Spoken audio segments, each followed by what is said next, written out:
네, 시청자 여러분 안녕하십니까? 가장 빠른 종합 뉴스큐 시작합니다.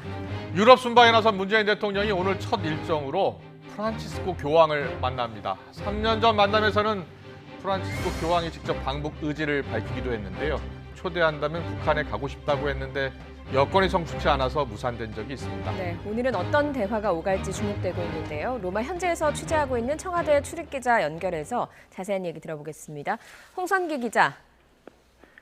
네, 이탈리아 로마입니다. 네, 그곳 현지는 아직 오전일 것 같은데요. 문 대통령과 프란치스코 교황이 만나는 시간이 정확히 언제쯤 됩니까? 네, 이곳 로마는 서울보다 7시간이 늦어서 현재 오전 9시가 조금 안 된 시간인데요. 문 대통령과 프란치스코 교황의 면담 시간은 이곳 시간으로는 오늘 오전, 한국 시간으로는 오늘 오후로 예정돼 있습니다. 다만 정확한 면담 시간은 경호 등의 보안 문제로 공개하지는 않고 있습니다. 문 대통령은 3년 전인 지난 2018년 10월에도 교황청을 방문해 프란치스코 교황과 만났는데요. 당시 문 대통령은 김정은 북한 국무위원장이 프란치스코 교황을 초청하고 싶어한다는 뜻을 직접 전달했습니다. 이 같은 소식을 들은 프란치스코 교황은 북한에서 공식 초청장을 보내면 응하겠다고 밝혀서 교황의 방북 실현 기대감이 커지기도 했는데요. 이후 남북 관계가 경색되면서 더는 진전을 이루지 못했습니다. 네, 오늘 만남에서도 한반도 평화와 관련한 얘기가 오고 갈 것으로 보이죠? 네, 오늘 문 대통령과 프란치스코 교황 면담의 주요 주제 가운데 하나가 바로 한반도 평화입니다. 청와대는 순방 일정을 발표하면서 문 대통령이 교황 면담을 통해서 코로나와 빈곤, 기아 등의 글로벌 현안을 비롯해서 한반도 평화 증진을 위한 지혜를 나누는 계기가 될 것이라고 밝혔습니다. 프란치스코 교황은 그동안 기회가 있을 때마다 방북 의사를 재확인해 왔는데요. 오늘 만남에서도 이와 관련한 언급이 있을 것으로 예상이 됩니다. 이 앞서 우리나라의 유흥식 대주교를 교황청의 장관에 임명함으로써 교황 방북에 대한 기대감을 키워왔습니다. 특히 이인영 통일부 장관이 이번 순방에 동행한 점도 교황 면담에서 한반도 평화 메시지가 주요하게 다뤄질 것이라는 기대를 낳고 있습니다. 네, 이후 문 대통령의 순방 일정도 간략하게 소개해 주시죠. 네, 문 대통령은 교황 면담 이튿날 로마에서 열리는 G20 정상회의에 참석합니다. 사람, 환경, 번영이라는 주제로 열리는 이번 회의에서 문 대통령은 코로나 극복을 위한 국제협력과 그린 디지털 전환 등 미래 대비와 탄소 중립 지원과 관련한 우리의 노력을 강조할 예정입니다. 또 G20 참가국 정상들과 정상 외교에도 나서는데요. 바이든 미국 대통령과 별도 회담을 하게 될지도 관심입니다. G20 정상회의를 마친 뒤에는 영국 글래스고로 이동해서 UN 기후변화 당사국 총회에도 참석합니다. 이 자리에서 문 대통령은 우리의 2050 탄소 중립 시나리오와 2030 국가 온실가스 감축 목표 상향안을 국제사회에 알릴 계획입니다. 이후에는 헝가리를 국빈 방문할 예정이고 다음 달 5일 귀국할 예정입니다. 지금까지 로마에서 YTN 홍성기입니다. 정부는 다음 주 시작되는 단계적 일상회복 체계와 관련해서 1단계를 4주 동안 시행하기로 했습니다. 사적 모임 인원 제한도 완화됩니다. 수도권은 최대 10명, 비수도권은 12명까지 모임이 가능해집니다. 취재기자 연결합니다. 최명신 기자. 네, 최명신입니다. 다음 주부터 단계적 일상회복 체계로 전환이 됩니다. 정부가 1단계를 4주간 시행하기로 했죠? 네, 정부는 다음 달부터 시행되는 일상회복을 3단계에 걸쳐서 차근차근 추진하기로 했습니다. 먼저 1단계를 4주간 시행하고 2주간 방역 상황을 종합적으로 평가해 다음 단계로의 전환 여부를 결정하기로 했습니다. 따라서 사실상 일상회복 1단계는 12월 중순까지 6주간 유지된다고 볼 수 있습니다. 1단계 때는 생업시설 애로사항을 고려해 유흥시설을 제한 모든 시설에 시간 제한이 해제됩니다.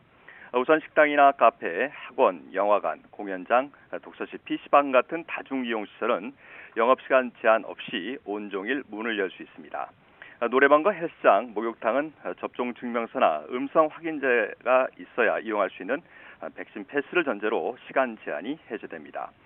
백신 패스가 도입되는 만큼 기존 면적당 인원 제한이나 좌석 뛰어앉기 같은 제한은 해제됩니다.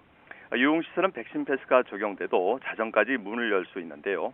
2단계부터는 시간 제한도 해제됩니다.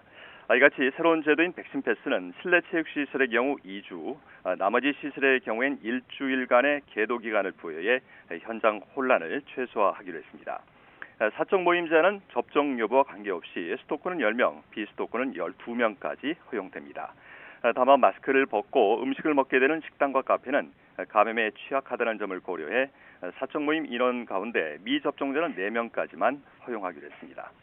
스포츠 경기 관람은 접종 여부와 무관하게 정원의 50%까지, 접종자만으로는 정원의 100%까지 가능해집니다. 그동안 4단계 때 금지됐던 각종 행사도 미접종자 포함 100명 미만까지 가능해집니다. 백신 접종 완료자와 검사 음성 확인자만으로 구성하면 1단계에서는 500명 미만까지, 2단계 때는 인원 제한이 없어집니다. 한편 의료 체계는 위중증 환자 등 피해 최소화에 초점을 맞추게 됩니다. 무증상 환자나 경증 환자를 대상으로 한 재택 치료를 확대하고요. 병상은 중환자 중심으로 운영됩니다. 지금까지 사회버스 YTN 최명순입니다. 오늘 단계적 일상 회복 이행 계획이 발표되면서 가장 반가운 사람들, 바로 자영업자들입니다. 영업시간 제한에서 해방되는 식당과 카페들은 손님 맞이 준비로 분주한 모습인데요. 현장에 나가 있는 취재기자 연결합니다. 김철희 기자. 네, 서울 논현동 식당 앞에 나와 있습니다. 식당이나 카페 영업시간 제한이 곧 풀리게 됩니다. 현장 분위기는 어떻습니까? 네, 제가 나와 있는 이곳 식당은 오전 10시부터 영업이 시작됐는데요. 특히 점심시간 사람들이 몰리면서 식당 안이 사람들로 붐비기도 했습니다. 지금도 사람들 발길이 이어지고 있는데 이곳 사장님은 최근 매출이 조금씩 오르고 있다면서 일상 회복에 대한 기대감을 내비치기도 했습니다. 직접 들어보시죠. 자영업자들이 좀 힘이 생기지 않나. 전에는 뭐 힘이 없어서 막 그랬는데 지금은 좀 약간 얼굴에 핏기가 있듯이. 영업시간 제한이 풀리게 된 카페 업주들 사이에서도 환영의 목소리가 나왔는데요. 한 카페 직원은 지금까지 방역수칙이 완화될 때마다 사정이 나아졌던 만큼 앞으로 상황이 더 좋아지기를 바란다고 말했습니다. 하지만 우려의 목소리도 있습니다. 가장 큰 걱정은 일상 회복과 함께 확진자가 큰 폭으로 늘지는 않을까 하는 점인데요. 만약 코로나19가 또 퍼진다면 규제가 다시 강화될까 우려가 큽니다. 접종 증명서 등 방역 패스가 적용되는 업종들에서는 반발이 계속되고 있습니다. 번화가 실내체육시설의 경우 주 고객이 젊은 층인데 젊은이들 가운데 아직 백신 접종을 완료하지 않은 사람들이 많아 매출 타격이 걱정입니다. 등록을 취소하거나 당분간 시설을 찾지 않겠다는 회원도 많이 나오고 있다고 합니다. 밤 12시까지만 영업이 허용된 유흥시설 업주들 불만은 더 큰데요. 업종별로 영업시간이 다른 이유를 이해할 수 없다면서 2년 가까이 영업을 하지 못해 입은 손실에 대해서도 제대로 된 보상 방안을 내놓으라고 요구했습니다. 다른 자영업자들도 방역패스 등 제도를 도입하는 취지는 이해한다면서도 그간 힘들게 버텼는데 또 다른 규제가 있을 줄은 몰랐다며 허탈한 심경을 내비치기도 했습니다. 지금까지 서울 논현동 식당 앞에서 YTN 김철입니다.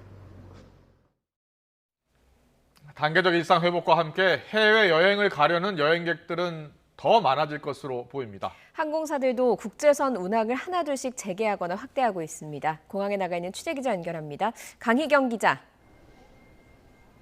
네, 인천국제공항에 나와 있습니다. 네, 오전에는 사람들로 좀 북적였었는데 지금은 공항 분위기가 어떻습니까?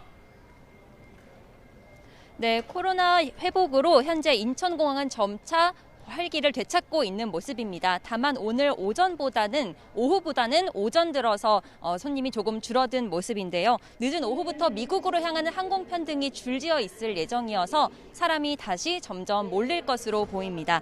오늘 하루 인천공항을 이용할 여행객만 모두 14,000여 명에 이를 것으로 예측됐습니다.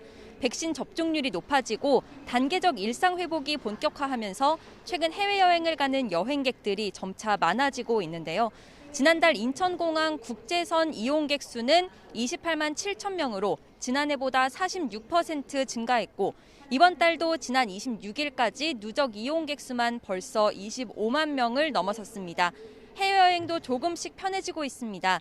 트래블 버블 협정을 체결한 사이판과 싱가포르 외에도 괌과 하와이, 유럽의 프랑스, 터키 등 20여 개 국가에서는 백신 접종 완료자라면 자가격리 없이 입국이 가능합니다. 항공사들도 이에 발맞춰 국제선 운항을 재개하거나 확대하고 있습니다. 대한항공은 다음 달부터 미국 하와이와 호주 시드니, 뉴질랜드 오클랜드 정기편 운항을 재개합니다. 아시아나항공은 태국행 항공편을 늘려 다음 달부터 매일 운항하고 트래블 버블이 체결된 싱가포르 노선 운항도 늘어납니다. 인천공항도 정상화 채비에 나서고 있습니다. 수요에 맞춰 단계적으로 출국장과 체크인 카운터 등을 확대 운영해 나갈 계획이고 장기적으로 입국 절차를 간소화하는 등 코로나 시대에 맞게 편의를 높인다는 방침입니다. 다만 아직 코로나19 상황이 완전히 끝난 게 아니고 또 해외여행 활성화로 언제든 확진자가 급증할 수 있는 만큼 방역 수칙을 철저하게 지키는 게 무엇보다 중요해 보입니다. 지금까지 인천국제공항에서 YTN 강희경입니다. 네, 이번에는 여행사를 연결해서 최근 예약 상황을 좀 알아보겠습니다. 연말과 새해는 해외에서 보내려는 사람들도 많아지고 있다는 소식인데요. 네, 조금씩 하늘길이 다시 열리면서 여행사들도 관련 상품들을 잇따라 출시하면서 준비에 나섰습니다. 차츰 들리고 있는 반가운 소식, 정기훈 하나투어 홍보부서장과 함께 얘기 나눠보겠습니다. 부서장님 나와 계시죠? 네, 안녕하세요. 예, 안녕하십니까? 썰렁했던 공항에도 이제 사람들이 몰려들고 있습니다. 사이판은 벌써 연말까지 예약이 사실상 다 마감됐다고요? 네네. 사이판 트래블 버블 시행 초기인 7월, 8월에는 예약자가 별로 없었는데요. 예. 마리아나 관광청이 이제 좀 꾸준하게 지원을 하고 노력을 많이 했었습니다. 그래서 9월부터 예약 인원이 증가하기 시작했고요. 네. 9월 말, 10월 초에는 예약이 급증해서 지금은 사이판 예약이 한 8천여 명을 돌파했다고 하고 있습니다. 네. 8천여 명이 돌파했다. 뭐 여러 혜택도 있다고 들었거든요. 네. 그 사이판 정부 차원에서 그 사이판으로 들어온 관광객들에게 바우처를 지급하기도 하고요. 그리고 그 여행사에게 그 유치한 여행사에게도 지원금을 주고 있어서 사이판 정부 차원에서 이제 관광객들을 유치하기 위한 노력을 많이 하고 있습니다. 네. 예. 괌도 인기를 끌고 있다고 들었는데요. 네. 격리를 하지 않아도 되는 나라들 가운데 한 곳인데, 자, 지금 그곳에 가려는 관광객들이 많다고요? 네네. 그 우선 사이판 쪽에 이제 항공 좌석이 거의 마감된 상태입니다. 네. 연말까지 이제 대기 예약까지 마감된 상태라서 다른 지역도 이제 찾고 있는 상황이고요. 그러다 보니 이제 사실 괌 같은 경우는 트래블 버블이 이제 체결된 지역이 아님에도 불구하고 입국 시 이제 격리가 없고요. 항공이나 호텔도 공급에 여유가 있는 편이라 현재 이제 무격리 입국이 가능한 지역 중 단거리 휴양 지역으로 괌이 유일하다고 볼 수 있습니다. 그렇다 네. 보니 12월부터는 항공사들이 정기편 운항도 예정하고 있습니다. 그렇게 되면 괌 찾는 분들도 상당히 많이 늘어날 것 같은데 또 다른 또 대표적인 휴양지 많이들 가고 싶어 하시는 곳이잖아요. 하와이도 다음 달부터 또 취항이 된다고 들었거든요. 네, 아마 하와이 쪽으로 이제 항공 정기편이 이제 취항을 하게 되면서 네. 아무래도 하와이는 일반 여행객보다는 허니문 위주로 이제 각광을 많이 받고 있습니다. 그래서 항공 패턴이 말씀하시죠. 조금 더 늘어날 것 같고요. 그래서 허니문 위주로 수요를 기대하고 있습니다. 예. 싱가포르도 예약이 꽉 찼다고 들었는데 좀 걱정스러운 것은 싱가포르 같은 경우에는 최근 확진자가 많이 늘고 있잖아요. 다음 달 15일부터 갈 수 있는 겁니까? 싱가포르 쪽이 예약이 다 찼다고는 할 정도는 아니고요. 네. 이제 그러니까 그 지난달에 트래블 버블을 발표했고, 그러니까 11월부터 이제 그 시행을 할 예정이라서 서서히 예약이 발생하고 있다고 이제 보시면 될 것 같습니다. 예. 그래서 싱가포르 같은 경우는 휴양뿐만이 아니라 이제 관광이나 다양한 목적으로 여행이 가능한 곳이라 앞으로 좀 기대감이 더 큰 상황이고요. 예, 트래블 버블을 처음으로 협정을 맺었던 뭐 사이판에 이어서 꽉 차니까 괌과 하와이 그리고 싱가포르까지 확 차고 있는 건데 동남아 하늘길도 좀 열리고 있어서 지금 기대감이 커지고 있거든요. 태국은 언제부터 가능한 겁니까? 태국 정부에서 11월부터 우리나라 여행객의 무격리 입국을 허용한다고 밝힌 상황이고요. 태국 같은 경우는 일본이나 중국 다음으로 우리나라 여행 수요가 많았던 지역입니다. 네. 그리고 태국이 좀 상징적인 그 관광 지역이기 때문에 태국을 기점으로 동남아 여행이 이제 재개될 것으로 기대하고 있습니다. 네. 자, 해외 여행을 가고 싶은 분들을 위해서 자, 어떤 서류들이 필요합니까? 지금은 나라마다 그 여러 절차들이 많이 다릅니다. 예. 그러니까 백신 완료자들에 한해서 어떤 뭐 PCR 검사를 하는 나라도 있고요. 예. 백신 완료 증명서만 보여줘도 입국할 수 있는 나라가 있어서 네. 국가마다 다르기 때문에 그 국가마다 좀 확인을 따로 하셔야 될 것 같습니다. 예, 여행사도 상당히 좀 바빠지셨을 것 같아요. 지금 사실 뭐 예전만큼은 아니지만 이제 막 가려는 분들도 서서히 더 늘어날 것 같거든요. 얼마나 좀 바쁘신지요? 사실 저희가 그동안 뭐 이제 그 여행객들이 없었기 때문에 네. 저희가 휴직도 오랜 기간 휴직을 해오기도 했었고 그래서 근데 이제 지금 이제 10월부터 전 직원이 출근을 해서 이제 여행객을 맞을 준비를 하고 있습니다. 지금 당장 수요가 그렇게 많지는 않은데요. 11월부터 단계적 뭐 위드 코로나가 이제 시행이 되고 하면 아마 이제 여행 수요가 서서히 증가할 것으로 예상하고 있습니다. 네, 위드 코로나 시행과 함께 수요가 더 증가할 것으로 예상하고 있다. 연말, 새해, 설 연휴를 해외에서 보내려는 분들이 요즘 많아지고 있다고 들었습니다. 전세기까지 뛰어야 하는 그런 상황이라고요? 네, 이제 단계적 일상회복 전환으로 해서 해외여행에 대한 기대감이 굉장히 큰 상황이고요. 그러니까 수요가 굉장히 많이 일어나고 있는데 사실 이제 아직 그 항공의 정규편이 이제 취항하려면 시간이 좀 더 필요합니다. 양국의 어떤 허가 사항이라던가 뭐 이런 것들이 필요하기 때문에 당분간 이제 내년 1, 2월 이 설 연휴에는 그러니까 전세기 위주로 괌, 사이판, 태국 등을 중심으로 전세기 상품이 운영될 예정입니다.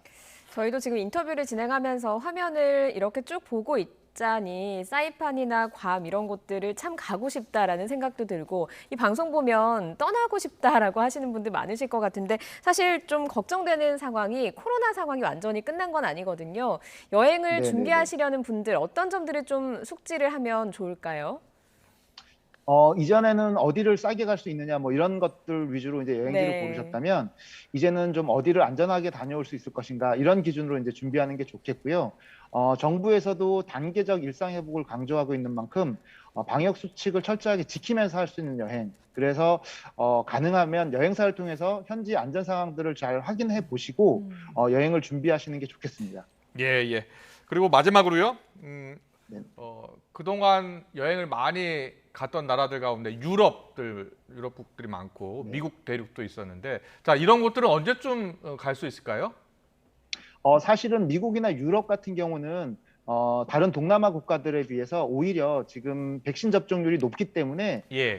먼저 앞서서 지금 그 국경을 개방하고 있습니다. 네. 그래서 지금도 갈 수는 있는데 그 이제 거리라던가 시간적인 문제들 때문에 조금 이렇게 수요가 나오려면 좀 시간이 좀 더 걸릴 것 같고요. 네. 아마 내년 상반기 정도에 수요가 나오기 시작해서 내년 하반기 정도에는 이전 같은 수요가 나오지 않을까 예상하고 있습니다. 그때쯤이면 아마 코로나 이전과 같은 여행이 다시 열리지 않을까 조심스럽게 예측하고 있습니다. 네. 알겠습니다. 단계적 일상 회복. 우리가 꼭 방역 수칙을 지켜야 되고요. 해외여행 다녀오시는 분들도 안전하게 다녀오시기 바랍니다. 지금까지 정기훈 하나투어 홍보부장과 함께했습니다. 잘 들었습니다. 네, 감사합니다.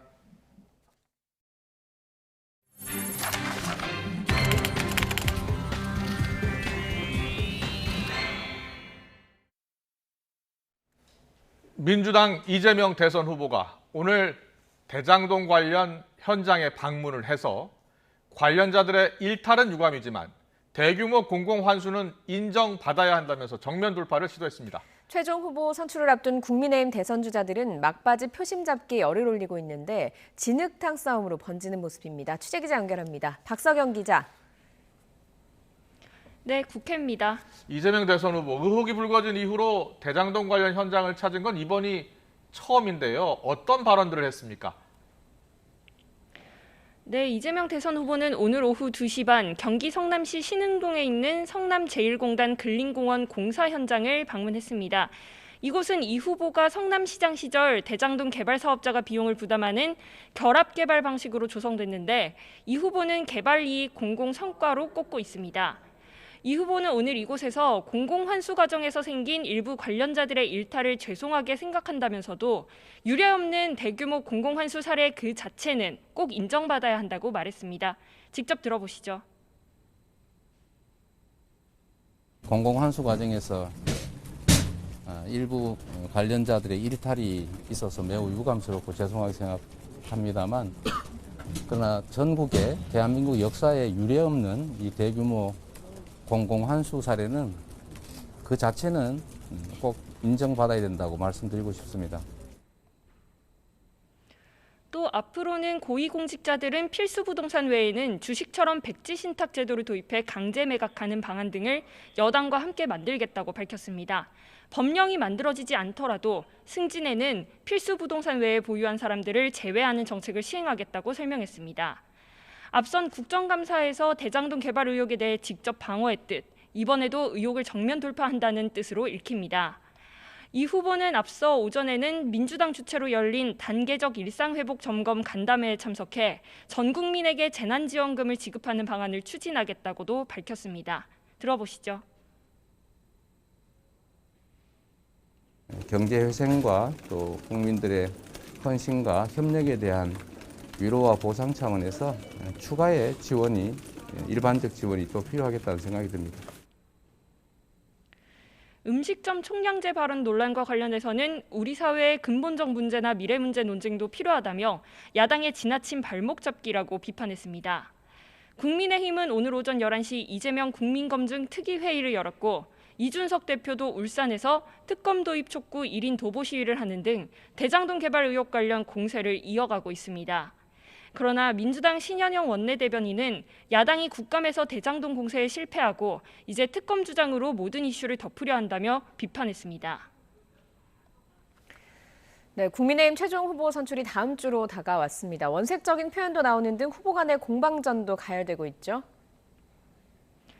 네, 홍준표 의원은 오늘 오전 대통령 4년 중임제와 상하원제를 도입한다는 공약을 발표하고 당직자들과도 만났는데요.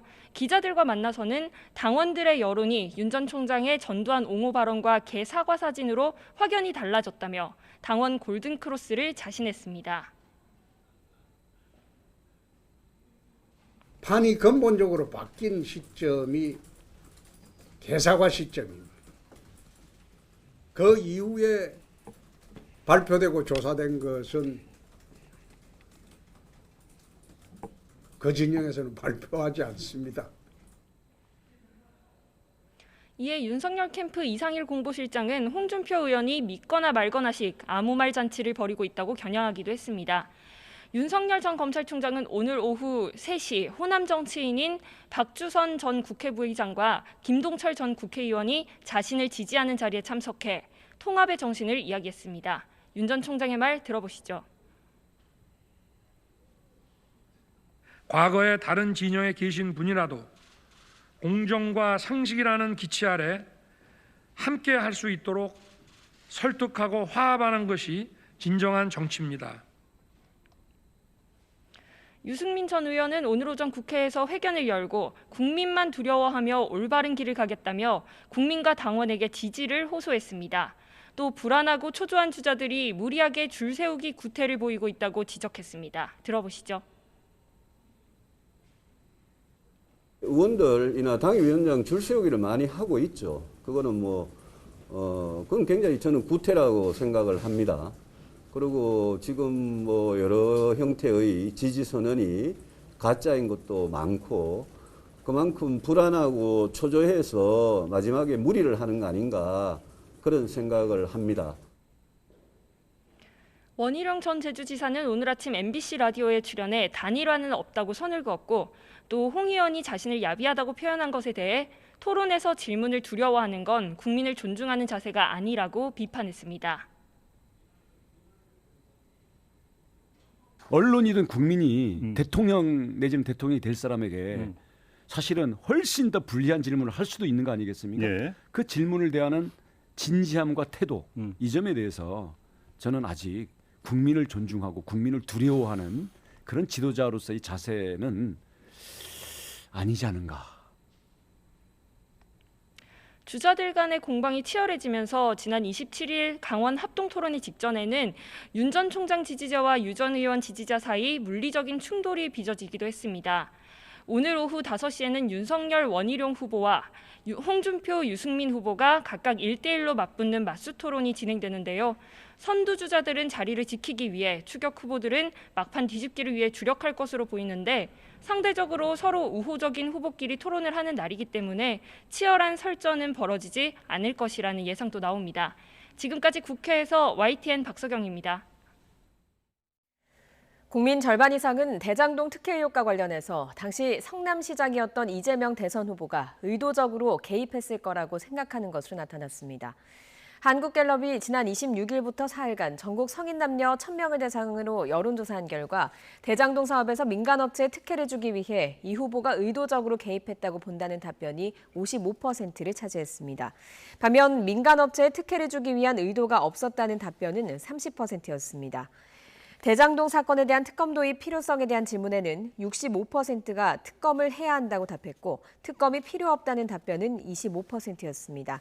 이번 조사의 표본 오차는 95% 신뢰 수준의 플러스 마이너스 3.1%포인트며 자세한 내용은 한국갤럽이나 중앙선거 여론조사 심의위원회 홈페이지를 참조하면 됩니다.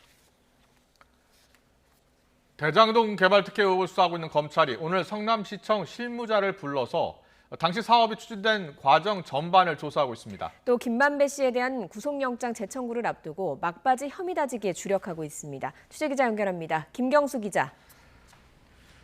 네, 서울중앙지방검찰청입니다. 어제는 핵심 인물들 여러 명을 소환 조사했는데요. 오늘도 조사는 계속 이루어지고 있다고요? 네, 검찰이 오늘은 당시 개발 사업을 담당한 성남시청 실무자를 참고인으로 불러서 조사하고 있습니다. 성남시청 도시균형발전과 소속 주무관인데 앞서 검찰은 도시균형발전과를 압수수색해서 사업 인허가 관련 자료들을 확보하기도 했습니다. 당시 사업 추진 과정에 문제가 없었는지 살피려는 의도로 보입니다. 다만 오늘은 이른바 핵심 4인방에 대한 조사는 이루어지지 않고 있습니다. 어제는 이미 구속 기소된 유동규 전 성남도시개발공사 기획본부장을 제외한 나머지 3명, 김만배, 남욱, 정영학 씨가 조사를 받았습니다. 또 화천대유에서 퇴직하며 50억 원을 받은 곽상도 의원 아들 광모 씨가 지난 21일에 이어 어제 두 번째 검찰 조사를 받았고 남욱 변호사의 대학 후배이자 성남도시개발공사 투자사업팀장으로 당시 민간사업자 심사위원을 맡았던 정모 변호사도 조사를 받았습니다.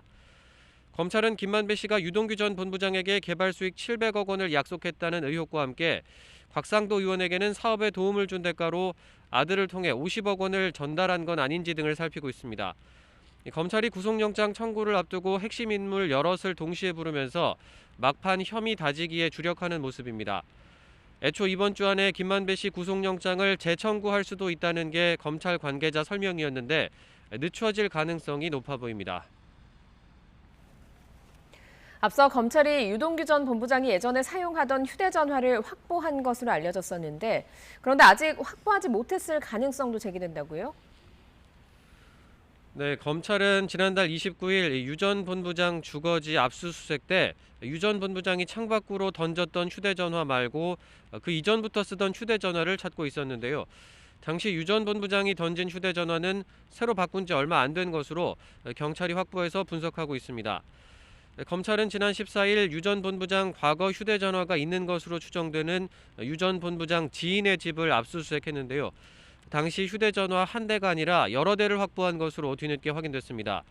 다만 이 휴대전화들 가운데 유 전 본부장이 쓰던 것이 있는지는 아직 확인되지 않았는데요. 검찰 관계자는 누가 사용했던 건지 또 언제 사용했던 건지 등을 아직 확인 중이라고 설명했습니다. 당시 압수수색 과정에서 경찰의 수사 정보를 가로챘다는 논란까지 일었는데 만약 휴대전화 확보에 실패할 경우 비판을 피하기 어려워 보입니다.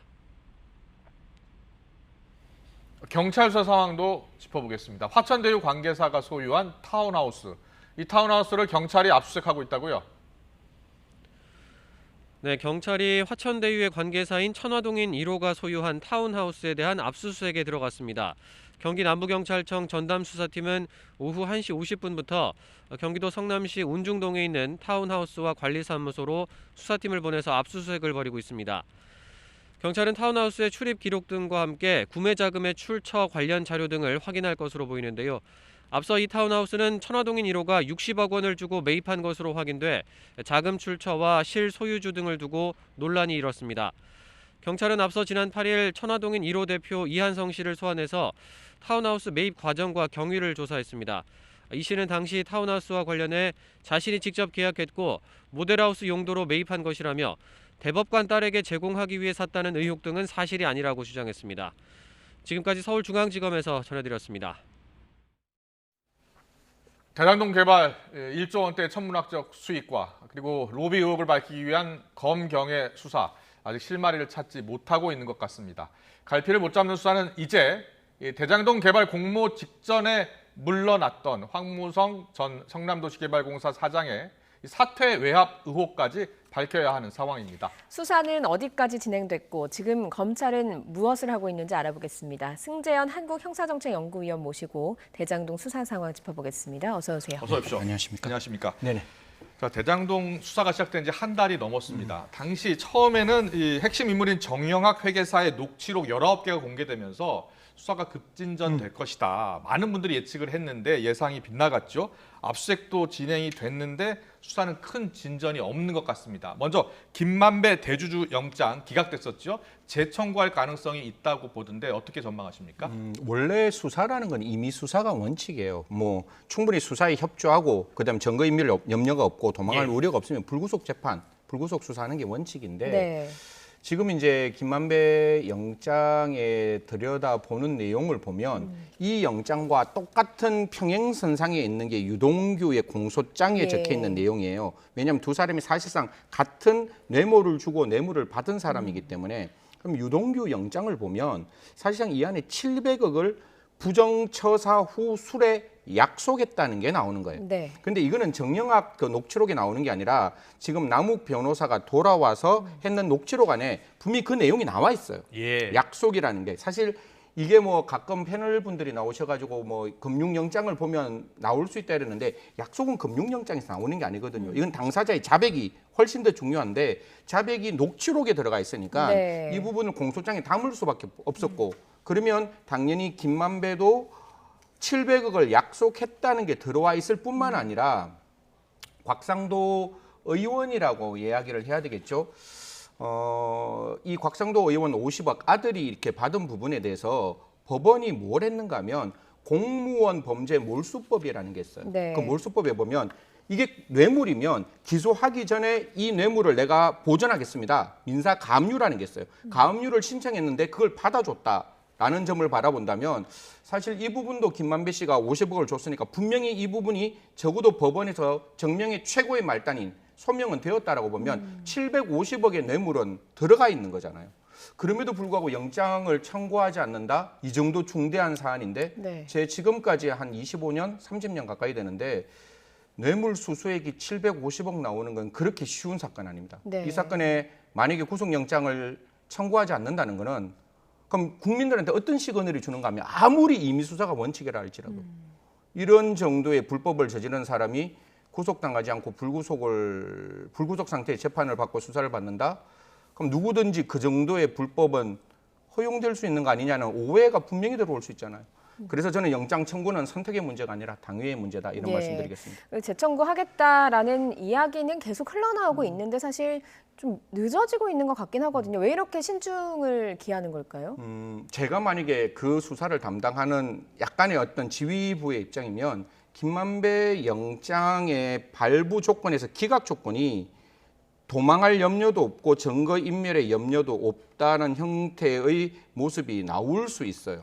그러면 첫 번째 영장도 기각됐는데 두 번째 영장까지 그런 형태로 기각이 되면 사실 세 번째 영장은 도저히 청구할 수 없고 그냥 불구속 재판 상태에서 수사가 진행되어야 되는데 아까 제가 말씀드렸던 750억 뿐만 아니라 지금 배임 혐의가 된다면 만약에 이게 입증된다면 8천억 이상의 배임 혐의가 들어가 있는 사건임에도 불구하고 구속영장이 기각될 수 있는 사정이기 때문에 뇌물뿐만 아니라 배임에 관련된 수사를 탄탄하게 진행해서 동시에 영장을 청구하지 않을까. 이 영장은 자꾸 다른 분들은 김만배 영장만 이야기하는데 이거는 남욱 영장하고 같이 들어가야 돼요. 이게 공범자가 관계이기 때문에 한 사람 영장 딱 차가 들어가면 남욱한테 알려주는 거거든요.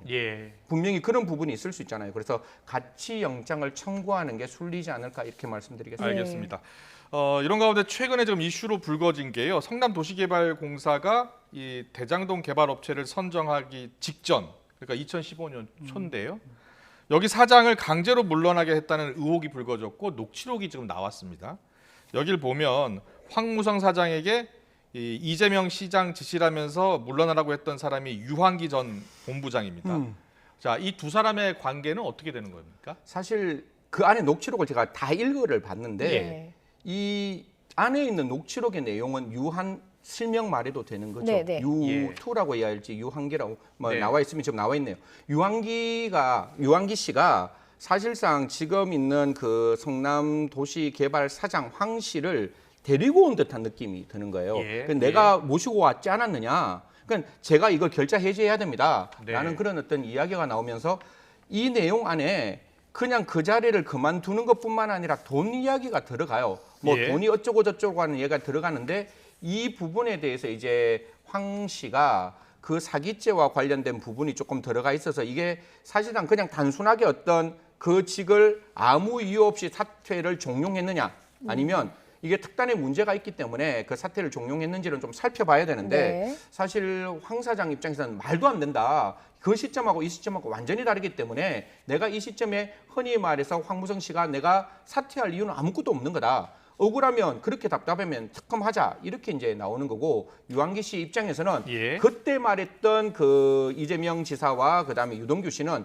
내가 좀 뭔가 부풀리기 위해서 이야기를 했는 것이지 사실 이재명 지사와 그다음에 유동규 씨는 아니다. 이제 이재명 후보자와 유동규 씨는 아니다. 이렇게 이야기하고 있는 부분이라서 사실 녹취록만 가지고는 저희들이 양 당사자의 주장이 막 엇갈리고 있으니까 네. 이 부분도 저는 유한기 막 불러가지고 정확하게 진술 받아야 되는 거예요. 예. 이걸 뭐 국민들 입장에서 이렇게 막 혼돈 속에 나와 있는 부분을 그냥 내버려 둘 수는 없으니까 저는 유한기 씨 한번 불렀는 걸로 알거든요. 그렇지만 지금 같은 경우에는 반드시 이게 불러야 되고 다들 아시겠지만 이 전 정권에서 어떤 특정 사람들의 임기가 있는 상태에서 어떤 자리를 물러나겠고 했고 예. 그다음에 지금 현 정권에서도 환경부 장관이 그런 행동을 했을 때 처벌받았잖아요. 예, 예. 이게 직권 남용으로 처벌받은 상황이라서 정말 이게 그 당사자의 어떤 부풀리기식의 입장에서 이재명 후보자 이야기를 했는지 아니면 정말로 그 부분에 관계되는 부분이 있는 건지 저는 좀 조심스러운 이야기지만 네. 대통령 뽑는 게 앞으로 한 5개월 정도 남았으면 민의는 정확하게 반영돼야 되거든요. 그 예. 민의가 정확히 반영되기 위해서는 사건의 진상이 정확하게 나와야 되는 거예요. 예. 그래서 국민들께서 그럼에도 불구하고 뽑겠다든지 아니면 그러면 뽑을 수 없었다든지 이런 게 명확하게 그 사실이 전달될 수 있도록 그거를 밝혀주는 게 사법당국이거든요. 네. 그래서 아닌 것은 분명히 아니다고 이야기를 해줘야 되는 거고 만약에 문제가 있으면 문제 있는 부분을 반드시 밝혀야 한다라는 말씀드리겠습니다. 네. 예. 이게 좀 해석의 여지가 있는 부분입니까? 좀 정확하게 밝혀야 된다라고 얘기를 하시긴 했는데 이걸 이제 대통령 선거까지 정확하게 밝힐 수 있는 부분이 있는 것인가? 이 부분도 좀 궁금해요. 지금은 이거는 분명히 밝혀야 되는 부분이죠. 왜냐하면 이재명 후보자 입장에서는 이 부분이 밝혀지지 않으면 야당에서 끊임없는 공격을 할 거예요. 예. 왜냐하면 거기에 분명히 유한기가 자기 입에 후보자 이름을 이야기를 했고 네. 그 후보자 이름 때문에 당신은 물러가야 된다는 녹취록이 나왔기 때문에 도대체 유한기가 왜 그런 이야기를 했을 수밖에 없었느냐. 이게 그 전에 문제가 있어서 사기 혐의 때문에 이런 얘기를 했는지 아니면 정말로 후보자가 그런 말씀을 하셨는지는 분명히 밝혀야 되는 이재명 부분이죠. 지사가 국감에서 밝힌 내용은요. 이재명 지사는 왜 황 사장이 물러나는지 이해를 할 수 없었다 이렇게 이야기를 하지 않았습니까? 네, 분명히 이제 그러니까 예. 국감장에서는 거짓을 이야기하면 위정죄로 처벌받을 예. 수가 네. 있기 때문에 지금 입장에서는 저는 후보자의 말씀을 믿어야 한다라는 걸 분명히 전제로 말씀을 드리고 예. 그러면 그 말과 유한기의 말이 분명히 다른 거잖아요. 다르다면 어디서 어떻게 무엇이 달라졌는지 그리고 왜 이런 지금의 작태가 이 유한기가 이야기했는 그 녹취록에 나오게 됐는지 이게 사실 굉장히 거슬러 올라가야 돼요. 네, 네. 16년 정도로 거슬러 올라가는 거기 때문에 여기서도 문제가 되는 게 7년의 공소시효거든요. 네. 예. 이 7년의 공소시효면 제가 봤을 때 얼마 남지 않았습니다. 네, 그렇기 네. 때문에 이 공소시효가 만약에 만료되는 상황에서 검찰이 수사 안 했다? 나중에 검찰에 엄청난 후폭풍이 불어 예. 닥칠 수가 있으니까 공소시효가 7년이니까 분명히 이 부분도 좀 검찰이 유념해서 이 부분을 분명히 털고 사실이 어떤 건지를 알아야 나중에 검찰에 있어서도 제가 봤을 때 후폭풍이 없지 않을까 그렇게 생각합니다. 예, 뭐 말 그대로 정리를 하자면 대장동 뭐 2차전이 벌어지고 있다, 키맨들의 공방이다 이렇게 볼 수 네. 있는데 유한기 전 본부장의 경우에는 말씀하신 대로 사기 사건으로 기소된 황 전 사장의 명예를 고려해서 퇴진을 하라고 권유를 한 것이다라고 이야기를 하고 있지만 지금 유한기 전 본부장에 대해서 의혹이 하나 추가돼서 보도가 되고 있습니다. 화천대, 그러니까 남욱과 정영학으로부터 2억여 원을 받았다 이런 의혹이 제기돼서 검찰이 수사를 하고 있다 이런 이야기가 나오고 있거든요. 진짜 이 사건 보면 그냥 뭐 제가 형사 정책의 전문가가 아니라 국민의 한 사람 입장에서는 진짜 너무 화가 나는 거예요. 예. 아니, 어떻게 이렇게 토건 세력 비리들이 이렇게 촘촘하게 똘똘 뭉쳐가지고 뇌물의 어떤 수익을 하고 그다음에 일정 부분의 작은 어떤 투자를 해서 1,000억 가까운 수익을 누리고 또 분양을 하면 지금은 뭐 분양 대금만 4,040억이지만 배당금만 4,040억이지만 분양까지 하면 그 분양 대금이 한 4,000억 이상 또 나온다고 하니까 그러니까요.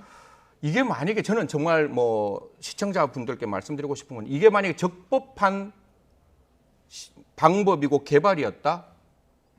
그러면 너무 막 마음이 상처가 너무 클 것 같아요. 그럼 모든 토건 세력들이 지금까지 이런 비리를 적법하다라고 자기가 수익을 가지고 갔는 거 아니냐. 예. 제가 알고 있는 수사 중에 하나가 재개발을 하는데 알박기라고 하잖아요. 네. 알박기를 딱 해가지고 바깥에 시세가 한 700만 원이에요. 네. 근데 이 사람이 그 한 평에 한 7천만 원을 받아요. 그러면 이거 부당이득죄거든요. 그러면 700만 원을 7천만 원 받으면 10배잖아요. 근데 1억을 1,000억 받으면 1,000배잖아요. 근데 이게 적법하다. 이게 토건에서는 늘상 있는 일이다. 이렇게 이야기를 하기에는 그냥 일반 국민의 한 사람으로는 너무 이게 적법이라고 이야기하기에는 너무 큰 돈이기 때문에 이 안에서 문제가 있었으면 반드시 그 문제를 잡아서 이게 배임의 문제면 배임은 5억 이상 되면 그게 어떻게 되는가 하면 배임이 되면 부패재산 몰수법이라는 게 있어요. 그럼 원래 피해자 있는 재산은 국가가 몰수 못 하거든요. 근데 그 법에서는 특별하게 그 불법 재산이 피해자가 있더라도 국가가 몰수를 해서 그 몰수했는 돈을 국가가 가지고 있다가 피해자에게 환부해 줄 수 있는 그 조항을 만들어 놓기 때문에 만약에 이런 부분이 있으면 저는 그 당시에 원주민이라고 말을 해야 되겠죠. 그 대장동에 원래 사셨던 분들은 지금 같은 어떤 민간업자 같으면 개별적으로 이렇게 그 토지 매매 계약을 체결했지만 지금 성남 도시공이 들어오면서 강제 수용되는 부분이 있어서 굉장히 낮게 그 토지의 보상금을 받으셨다면 이 부분을 분명히 밝혀서 성남시가 그걸 환부받고 그 환부받은 걸 그 당시에 피해자분들께 그냥 적게 매수 대금에 체결되신 분들에게 좀 돌려주는 것도 선한 국가로서 반드시 해야 되는 일이 아닌가라는 생각합니다. 네, 알겠습니다. 대통령이 계속해서 신속하고 철저한 수사를 지금 주문하고 있는 건데 우리 국민들 입장에서는 신속하고 철저한 수사가 지금 이루어지고 있는지 의문이거든요. 어떻게 보셨어요? 제가 이 사건 바라보면서 중학교 때 방망이 깎는 노인이라는 걸 읽었습니다. 그때 어떻게 하는가 하면 나는 집에 빨리 가고 싶은 거예요. 그래서 방망이 깎는 노인한테 빨리 좀 깎아라고. 이게 빨리 필요하니까 방망이 달라고 이야기했을 때 방망이 노인이 이건 제대로 깎아야지 주는 거다. 지금 그냥 줄 수 없다라고 하는데 위에 있는 상층부의 지도, 즉 검찰의 윗부분은 빨리 뭔가를 하고 싶어요. 그래서 윗부분은 굉장히 급하게 영장에 관련된 수사에 관련된 이야기를 하지만 또 밑에 있는 그 평검사들은 제대로 탄탄하게 수사가 진행돼야지 자칫 잘못 수사가 진행되면 그 밑에 있는 수사검사들에게 불이익이 갈 수가 있거든요. 그래서 사실상 위의 온도와 밑의 온도가 완전히 다른 거 아니냐. 그래서 위에는 좀 뜨거운 물이라서 많은 분자 운동이 이루어지고 있지만 밑에는 또 찬물이라서 굉장히 그 철도 파업 같은 거 할 때 준법 투쟁하는 거잖아요. 그런 형식으로 굉장히 이렇게 탄탄하게 수사를 진행하고 있는 듯한 모습이 보입니다. 알겠습니다. 검경이 지금 수사 중이니까요. 얼마나 수사가 진척됐는지는 아직 확인은 되지 않고 있습니다. 다만 이 대장동 수사가 과거 LH 수사처럼 좀 실체를 제대로 밝히지 못하는 것 아니냐 이런 우려가 있으니까요. 검경의 수사를 좀 더 지켜보겠습니다. 지금까지 형사정책연구원 승재현 연구위원과 함께했습니다. 잘 들었습니다. 고맙습니다.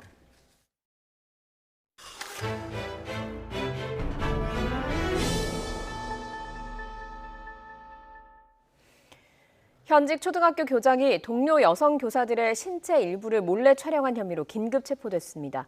교장의 휴대전화에서는 불법 촬영이 의심되는 동영상이 다수 발견됐는데 경찰은 해당 교장에 대한 구속영장 신청 여부를 검토하고 있습니다. 취재기자 연결합니다. 손효정 기자. 네, 사회 일부입니다. 네, 현직 초등학교 교장이 동료 여교사들의 신체를 몰래 촬영했다가 경찰에 긴급 체포됐다고요. 네, 경기 안양동안경찰서는 어제 초등학교 교장 A씨를 성폭력처벌법 위반 혐의로 긴급 체포했습니다. A 교장은 동료 여성 교사들의 신체 일부를 불법 촬영한 혐의를 받고 있는데요. 경찰은 어제 아침 여자 교직원 화장실과 교무실에 소형 카메라가 설치돼 있다는 학교 측 신고를 접수했습니다. 이에 경찰이 검문 과정에서 A 교장의 휴대전화를 확인해보니 동료 교사로 추정되는 여성들의 신체 일부가 찍힌 영상들이 다수 발견된 겁니다. 경찰 관계자는 현장에서 범행 정황이 발견됐고 A 교장의 휴대전화를 압수수색할 필요성에 긴급 체포를 결정했다고 밝혔습니다. 당시 발견된 영상은 10개 이내인데 경찰은 이 영상들이 최근 한 달 안에 촬영된 것으로 보고 있습니다. 화장실과 교무실에 설치됐던 카메라에는 찍힌 영상이 없었던 것으로 조사됐습니다.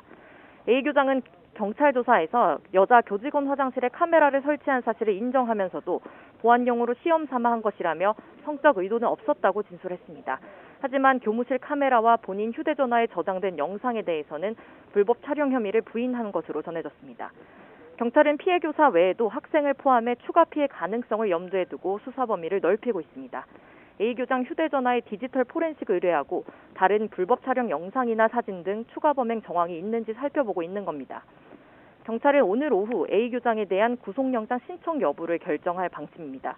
이와 관련해 경기도교육청은 오늘 A 교장을 직위 해제한 뒤 교육지원청과 함께 해당 사건에 대한 감사에 착수했습니다. 지금까지 사회 일부에서 전해드렸습니다. 지난 25일 전국에 일대 혼란을 가져왔던 KT 인터넷 장애는 작업자가 네트워크 경로 설정 작업을 하다 명령어 하나를 누락해서 발생했던 것으로 정부 조사 결과 드러났습니다. 과학기술정보통신부는 KT 내부에서 사전 검증 단계가 있었지만 명령어 누락 사실을 사전에 발견해내지 못했다고 설명했습니다. 또 야간에 해야 할 작업을 주간에 진행하고 관리자 없이 협력업체 직원들끼리만 작업을 하는 등 관리상의 문제점도 있었던 것으로 파악됐습니다.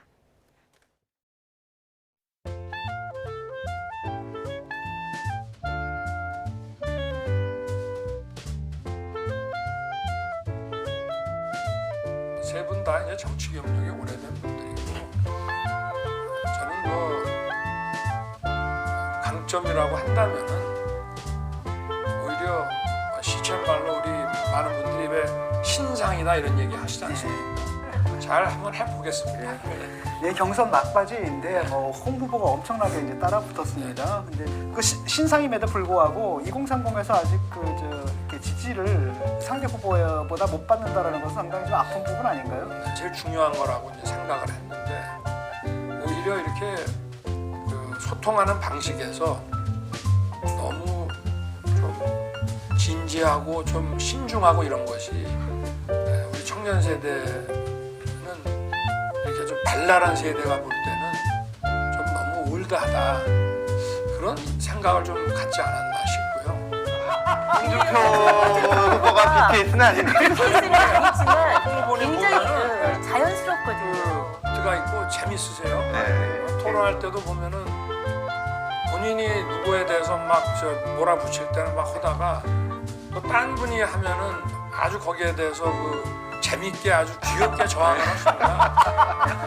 아니 제가 토론할 때 보면 우리 홍 후보님 보면 좀 귀여운 데가 있어요. 2030의 특성이 이제 뭐냐면은 이제 어떻게 보통 많은 정치인들이 2030과 어떻게 대화할 것이냐, 어떻게 소통할 것이냐 이런 건데 제가 이제 말씀드리면 2030은 그 윗세대랑 소통하고 싶지 않아요. 네, 말씀.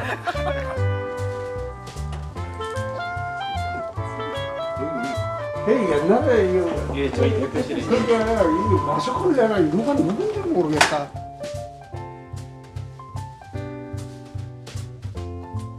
네? 아버지가 팬이셔서 사인을 하고 네? 아버님 성함이 어떻게 돼요?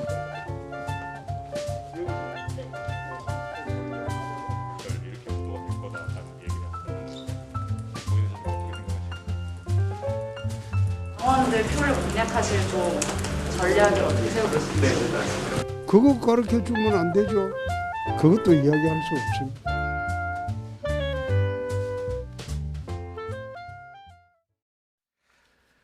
네, 국민의힘 대선 후보를 선출하는 본경선이 꼭 일주일 앞으로 다가오면서 주자들의 기싸움도 더 치열해지고 있죠. 그리고 오늘 이재명 민주당 대선 후보 대장동 개발 이익금으로 조성되는 그 공원 현장을 방문했습니다. 대장동 의혹을 정면 돌파하려는 의도로 지금 풀이가 되고 있습니다. 최진 대통령 리더십 연구원장과 함께 정치권 주요 이슈 자세히 짚어보겠습니다. 어서 오십시오. 네, 안녕하십니까. 안녕하십니까. 국민의힘 본경선 이제 일주일 앞으로 다가왔습니다. 예. 사실상 다음 주부터 투표가 시작되는 거잖아요. 예. 당심 50%, 여론조사 50%. 예. 최근 여론조사를 보면 네. 당심과 민심이 조금 엇갈리는 것 같거든요. 어떻게 보고 계세요? 그러니까 당심은 윤석열이 유리하고 민심은 홍준표가 유리하다는 결과가 쭉 나오고 있지 않습니까? 그렇습니다. 국민의힘 지지층만 상대로 조사한 결과와 예. 국민 전체를 상대로 조사한 것이 다르거든요. 예, 그렇습니까? 전체로 하면은 이제 홍준표 예. 후보가 좀 유리하게 나온다 이거 아닙니까? 그렇습니다. 그런데 최종적으로 아마 표를 까 보면 아마 민심과 당심의 큰 표 차이가 없을 겁니다.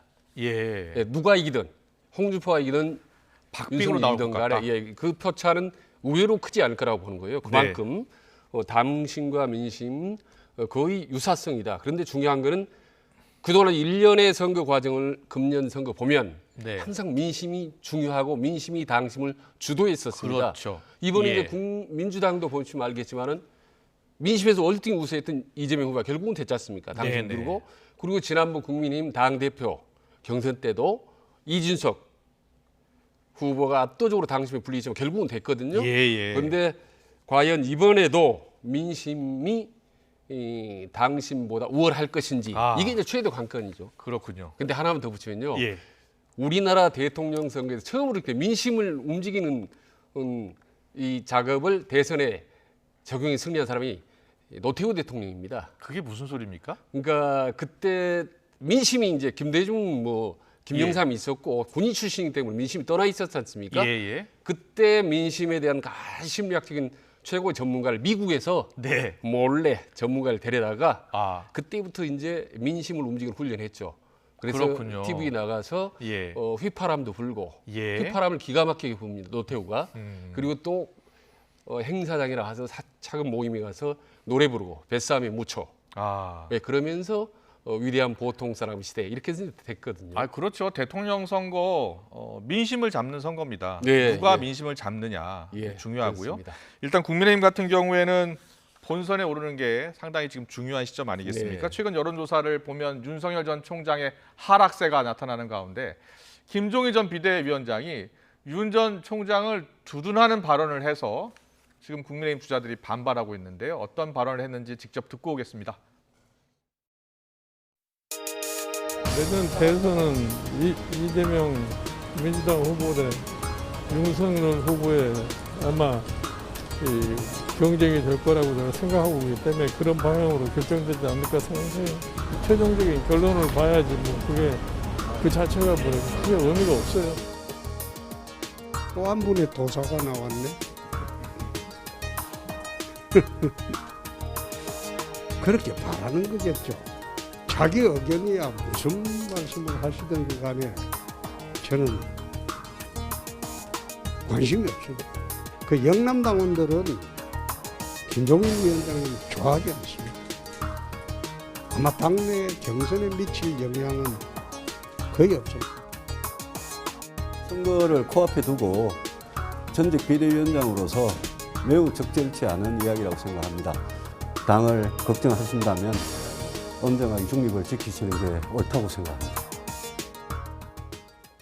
네, 김종희 전 비대위원장이 홍준표 의원이나 유승민 전 의원을 언급했으면은 또 다른 대답이 나왔겠습니다만 지금 김종희 위원장은 윤석열, 이재명, 윤석열 구도로 이야기하지 않았습니까?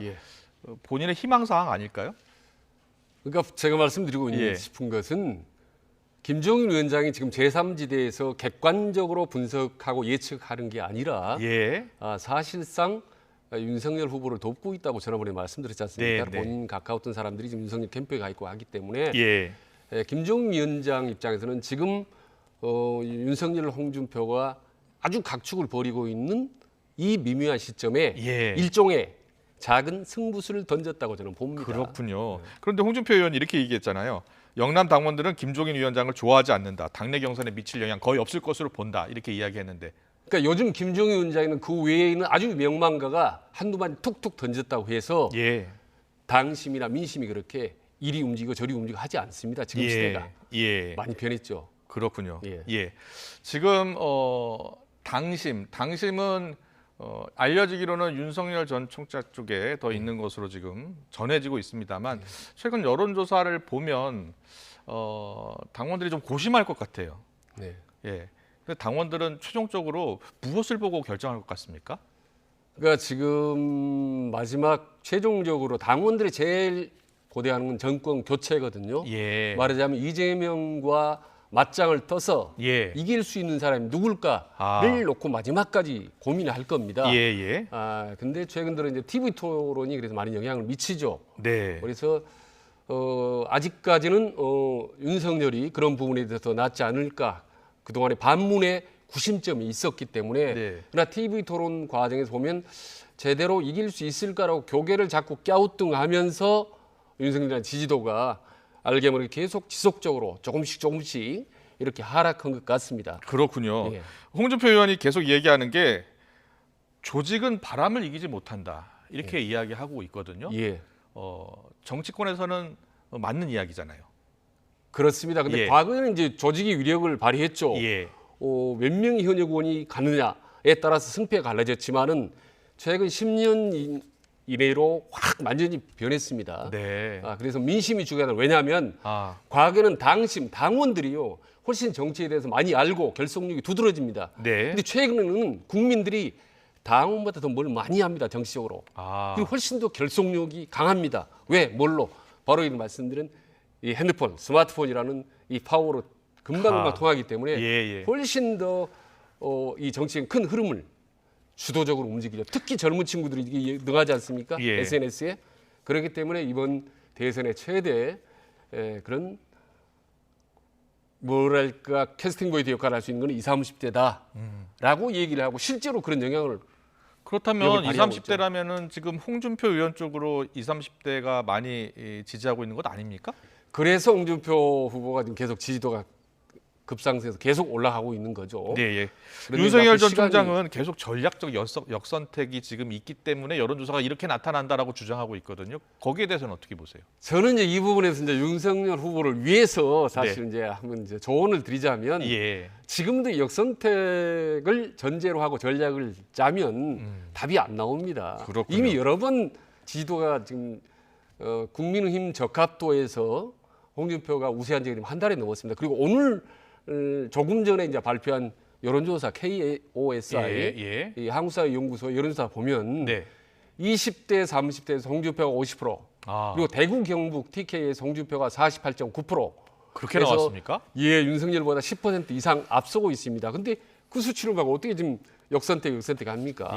다른 걸로 민심을 포커스로 맞춰서 전략을 짜면 얼마든지 지금부터 윤석열 후보가 더 축축 치고 올라가서 승리할 수 있죠. 남은 기간에도 충분히. 알겠습니다.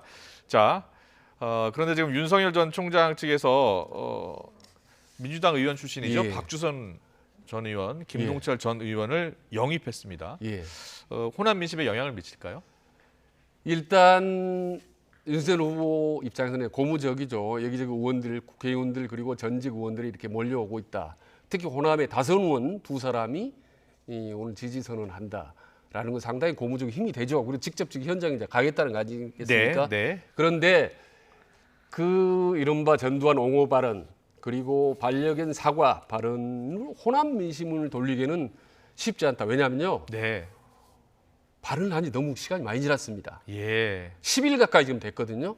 쉽지 않고 이 동안에 이미 이제 많이 호남 민심이 굳어졌죠. 그리고 오늘 이용섭 광주시장이 또 KBS에 라디오에 가서 막 인터뷰를 했더라고요. 그냥 제발 윤석열 후보 오지 마라. 오면은 계란 달라고 할 텐데 그러면 오히려 그걸로 해서 영남 민심이 뭉치게 해가지고 하려고 하는 그런 전략적 의도가 있는 거 아니냐. 만약에 오면 우리가 철저하게 오히려 보호를 하겠다. 뭐 이런 얘기할 정도로 호남 민심은 오지 말라고 공개적으로 막 얘기하고 있는 상태입니다. 그럼에도 불구하고 하태경 이제 공동선대위원장이 됐죠.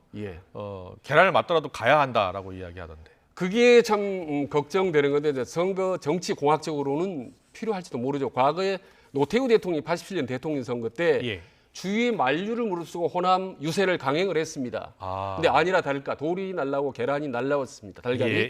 근데 중단하지 않고 지금 보이는 이런 방탄 유리를 앞에 가로막고 계속 달걀을 얻어맞으면서 유세를 한 덕분에 영남 민심이 똘똘 뭉쳐서 결국은 승리하는 데 결정적으로 기여를 했거든요.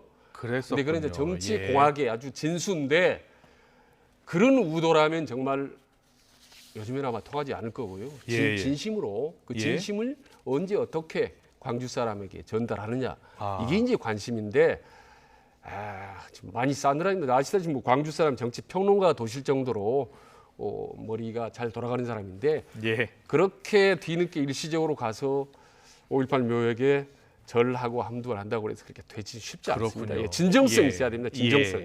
예. 알겠습니다. 그런데 지금 국민의힘 주자들 4명 있지 않습니까? 윤석열, 원희룡, 홍준표, 유승민 지금 뭐 오늘 마주 토론이 있는데 계속해서 나오는 게 연대 가능성입니다. 단일화 가능성 이야기가 계속 나오는데 물론 4명의 후보들이 다 부인하고 있는데 실제로 그런 논의가 진행되고 있다 아니면 된 적이 있다 어떻게 보세요? 여의도에서 아니땐 그래 연기가 날까? 이른바 찌라시 많이 놔둡니다. 저도 옛날에 많이 찌라시는 되게 구체적으로 나옵니다. 근데 저도 이제 과거에 찌라시를 많이 분석하고 봤는데 가짜 뉴스일수록 훨씬 더 디테일한 팩트들이 들어갑니다.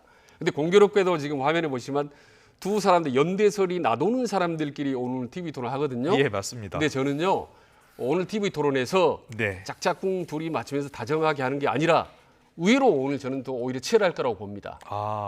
왜냐하면 지금 마치 연대설을 뒷받침하는 것처럼 부드럽게 하면요 4사람 후보에게 다 마이너스입니다. 그렇군요. 예, 그래서 오늘 저는 상당히 장담컨대 과거 어느 때보다도 상당히 좀 치열하게 아마 토론이 벌어질 것 같다는 생각을 합니다. 알겠습니다.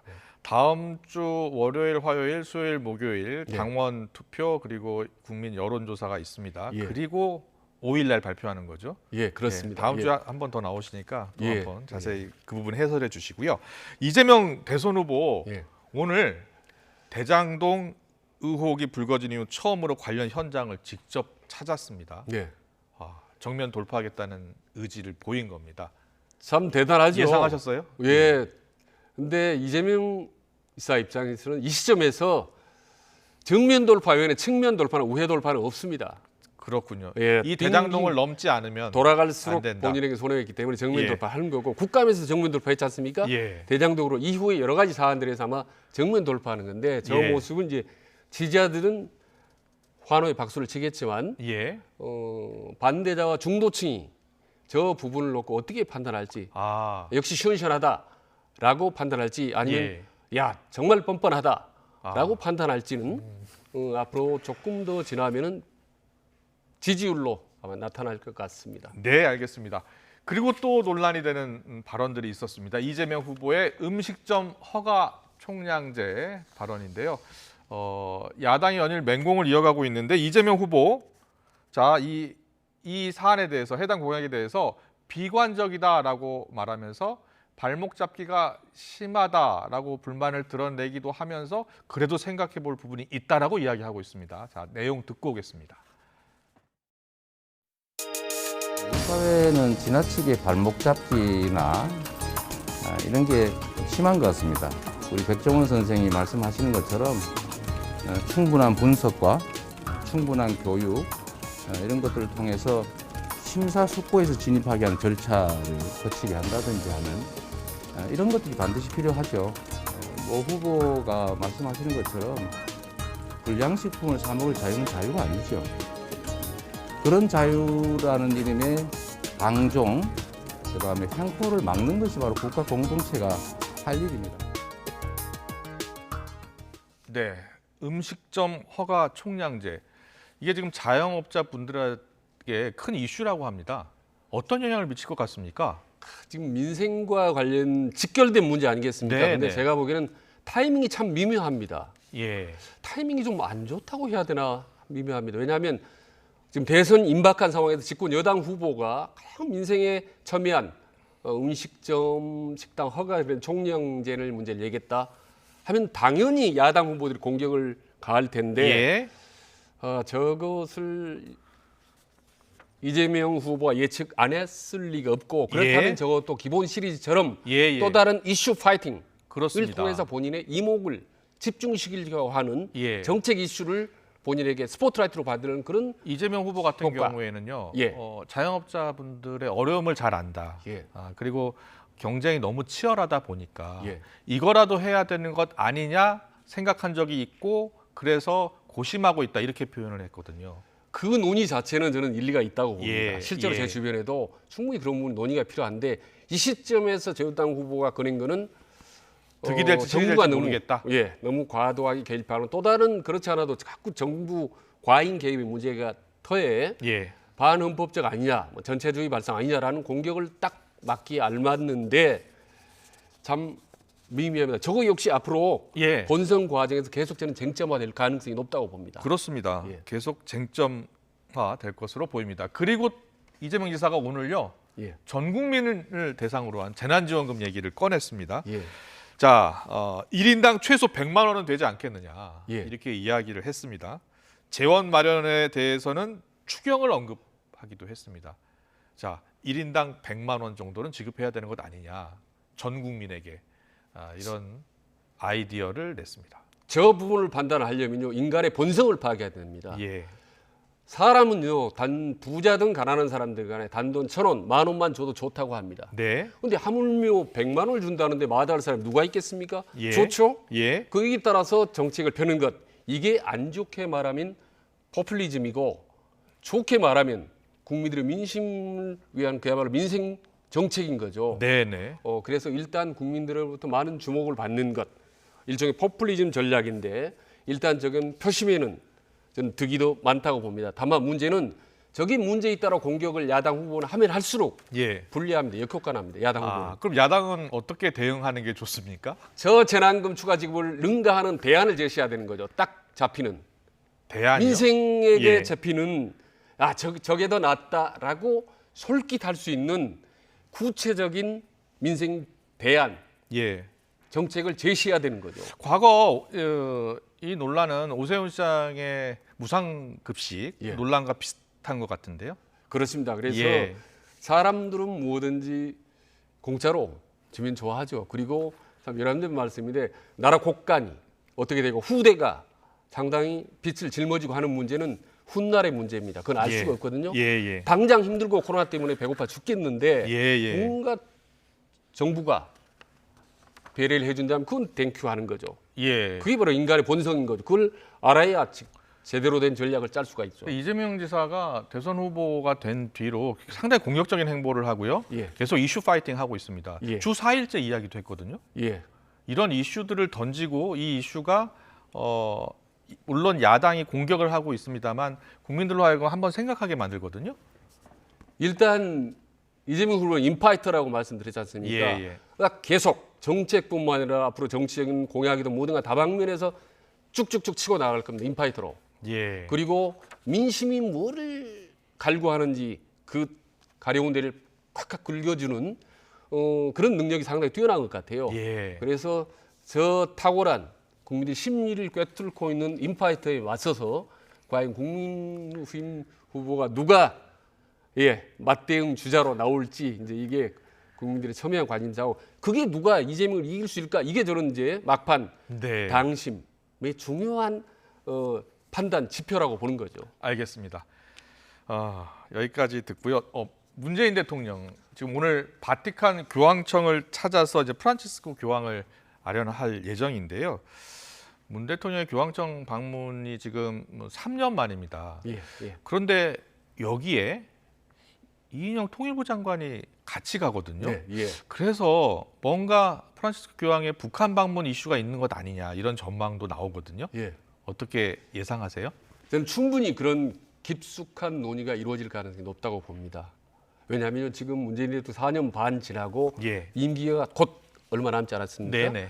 그런데 문재인 대통령의 대표적인 정책 성과가 뭐냐라고 할 때 별로 떠오른 게 없습니다. 그중 계속 문재인 대통령 입장에서 배 아픈 거는 남북 관계였거든요. 정상회담을 3번이나 했는데 구체적으로 아직 성과가 없다라는 부분 계속 마음에 걸렸을 겁니다. 그래서 차제 뭔가 남북 관계를 진전시키는데 정치적인 방법이 안 되면 종교적인 방법, 교황을 통해서 뭔가 해보고 싶은 의지가 있을 거고 실제로 그런 논의가 아마 이번에 깊이 논의될 가능성이 높다고 봅니다. 3년 전에도 프란치스코 교황도 3년 전에 문재인 대통령 만나서 북한을 방문하고 싶다라는 이야기를 했거든요. 물론 북한에서 초대를 해준다면. 그런데 이제 남북 관계가 3년 사이에 크게 진전됐다가 지금 다시 후퇴하고 있지 않습니까? 그래서 못 이루어진 건데 지금 다시 한번 추진할 가능성이 높다 이렇게 보시는 거군요. 그렇습니다. 만약에요. 한번 생각해 보십시오. 교황이 북한을 간다. 그 반응은 너무 놀랄 겁니다. 전 세계가 주목하겠죠. 그렇습니다. 거기다가 만약에 우리 한국에 문재인 대통령 그 자리에 만약에 동석을 한다. 고 한다면 정말 그 어마어마한 세계적인 그런 반향을 불러일으키지 않겠습니까? 최소한 교황 혼자 단독으로라도 김정은과 면담을 한다면 그 자체가 또 문재인 대통령 역할론을 위해서 저는 상당히 큰 임기 말 마지막 9회 말 말홈을 치는 큰 효과를 거둘 수 있다고 봅니다. 지금 화면은 2018년 10월 문재인 대통령의 첫 방문, 그 프란치스코 교황과의 만남 화면입니다. 그리고 오늘도 교황청을 방문해서 프란치스코 교황을 만날 예정인데요. 관련 화면이 들어오면 바로 전해드리겠습니다. 보통 대선에 이 북한이 항상 변수로 떠오르잖아요. 어떻게 보세요? 내년 대선에도 이 북한이 큰 변수가 될 것 같습니까? 북풍인데 옛날 권위주의 정권 시절에 많이 먹혔습니다. 그러다가 민주화 시대는 안 먹혔는데 요번에 또 한번 북풍이 몰아칠 가능성이 있다고 가능성이 있다고 봅니다. 보시는 겁니까? 개인적으로 대단히 높고 왜냐? 북경 동계 올림픽이요. 언제 열리냐면 2월 4일부터 2월 20일까지 열립니다. 베이징 동계 올림픽이요? 대선은 3월 9일이잖아요. 3월 9일입니다. 그러니까 대통령 선거를 거의 보름 남짓 남겨놓고 북경에서 중국 바로 위에 있는 북경에서 세계적인 지도자들이 모이는 동계 올림픽이 열리기 때문에 그 자리에 개막식이라든지 혹은 개막식에 만약에 김정은이 오고 우리나라 대통령과 함께 조우를 한다면 어마어마한 그런 북풍이 불 수가 있죠. 그래서 일부 보면 인터넷에나 보면요, 뭐 북한의 김정은과 뭐 우리나라 문재인 대통령이 뭐 경의선을 타고 기차를 타고 도킹하는 방법이 어떠냐라는 얘기도 이런 이야기도 여당 의원사에서 나오고 있습니다. 사실 철도 상봉, 베이징까지 열차를 타고 간다는 겁니까? 그러면? 그렇습니다. 원래 이제 김정은 위원장은 열차 타고 자주 가니까요. 경의선 지금 경의선은 연결은 돼 있는 거죠. 연결이 돼 있는데 그건 이제 복원해서 한다든지 그런 극적인 장면이 만약에 북경 동계 올림픽 현장에서 모습을 보여준다면 불과 보름 후에 이뤄진 3월 9일 대선 영향이 엄청나게 미치지 않겠습니까? 근데 참 이제 이런 거는 우리나라 국익을 위해서 우리 통일 남북과 긴장에서 바람직하지만 이런 것을 만약에 대통령 선거에 이용을 한다면 활용을 한다면 그건 외의 역풍이 불 수 있다. 옛날에는 무조건 통했습니다. 북풍하면. 그러나 이제는 또 이번 지난번 대선에도 과거에 그런 경우가 많이 있었기 때문에 국민들은 이제 많이 이제 그걸 훈련이 돼 있기 때문에 외의 역풍을 불 수 있다라는 점이 저는 그렇습니다. 그래서 북풍은 지금은 양날의 칼이다. 매우 조심스럽게 정부 입장에서는 정말 진정성을 갖고 오직 국민을 위해서 추진해야지 정치적 의도로 갖고 있다면 의외의 역풍에 직면할 수 있다라는 부분을 말씀드립니다. 남북관계 특히 북한은 양날의 칼이 될 수 있다. 그렇습니다. 잘 알겠습니다. 정치권 이슈는 여기까지 듣겠습니다. 최진 대통령 리더십 연구원과 함께했습니다. 잘 들었습니다. 고맙습니다.